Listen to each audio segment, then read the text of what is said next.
1% interest, and we kept compounding it more and more, and the number kept getting closer and closer to E. Do you remember that one? Yeah. That is where E, that's one of the places where E comes from historically.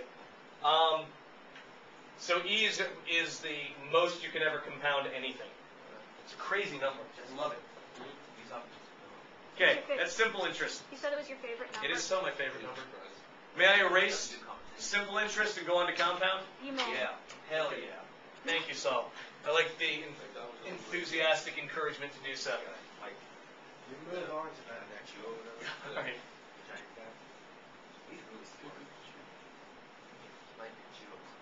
Compound interest.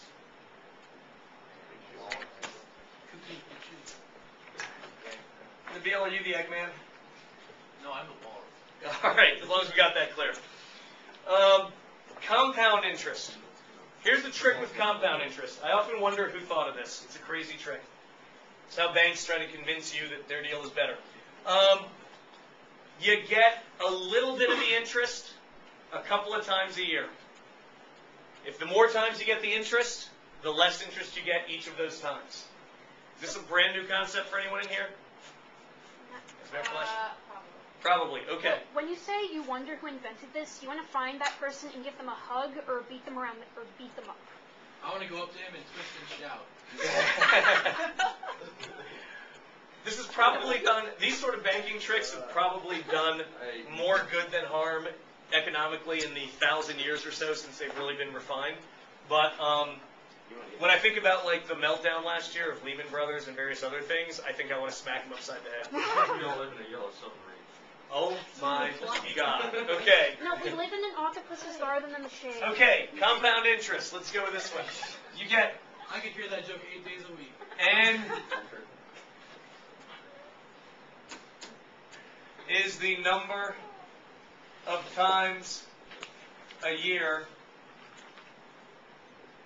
you receive interest. R is going to be your rate. A is going to be the amount that you have in the bank. P is again going to be your principal. God, you're so heavy. She's so. Oh, I want you so bad. You want to start regular. You're going to need some help in a minute, and you won't be able to get by with just a little help from your friends either. So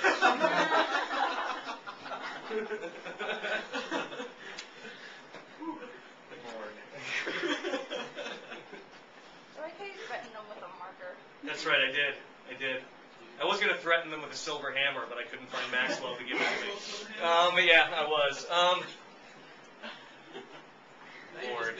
You do realize this is going on the internet. I know it is. Okay, all right. Compound interest. It is the number of times per year you receive interest.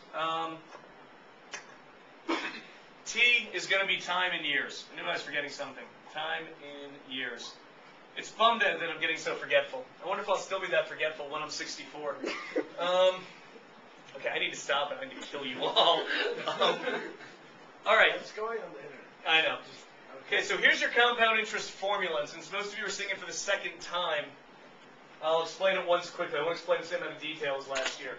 The amount of money you have in the bank at any given year is the principal times 1 plus again, because you get the same principal back each year, 1 plus your interest rate divided by the number of times a year you get it, but you get it that number of times each year. So you get a lower interest rate more often. You don't think you did this? Okay, good. So this is your interest rate, your compound interest rate formula. Yes? Have you ever imagined yourself on a boat in the river? With tambourine trees and marmalade Skies, that's what I was trying to remember, yeah. No. I usually picture myself just kind of being nowhere, a real nowhere man. I know what you mean. I feel the same. No, I want to hold your hand. You picture yourself in strawberry. I can picture myself in strawberry fields forever, actually. See the sky at night. That's right. At any rate, Elder Skelter. Same example, and you'll need your calculator for this. Okay. If you have borrowed, if you're saving, keep saying saving. If you're saving $1 at 5% interest, and now it's compounded monthly. How often is monthly? Every month. How many times a year? 12. 12 times a year. Except on leap year. Anyway, I think the amount, okay, so now I'll do my year and my amount again. Okay, so we have year one. At the end of year one, That was not a good movie. that really wasn't. What they've done is you've got your $1 times 1 plus your 5%. And how many times, let me fill that in a second. How many times in 1 year have you received your interest? If it's compounded monthly? 12. No. 12. Yeah. You've received it 12 times in 1 year, but each time you've only gotten 1/12 of your 5%. Some of this I can do in my head. This is where I need to pull out a calculator. I can't do compound interest in my head. So, who's got a calculator who's going to tell me what that amount is? Remember on the last one, we got $1.05 at the end of the year. See if this is better.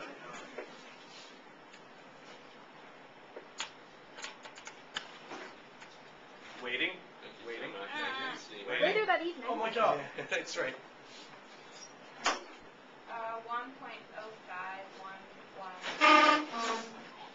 1.051. Okay, so far not a lot of advantage over this.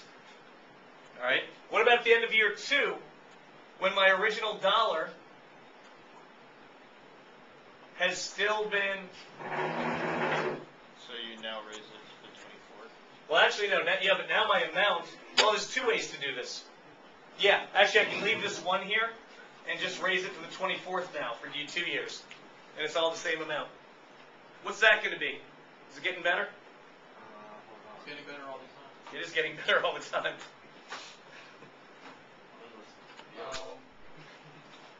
What's that going to be? To be all right. 1.1049. One which? 1.1049. 1.1049. So we're still just getting the $1.10 there. Is compound interest helping us out much? Well, no, wouldn't it be? It would be $1.11. Or Yeah, actually, if this rounds to 5 and this rounds to 1, it'd be $1. we got an extra penny from last year. For 3 years, all I have to do is take my $1 now and keep applying my compound interest formula. But now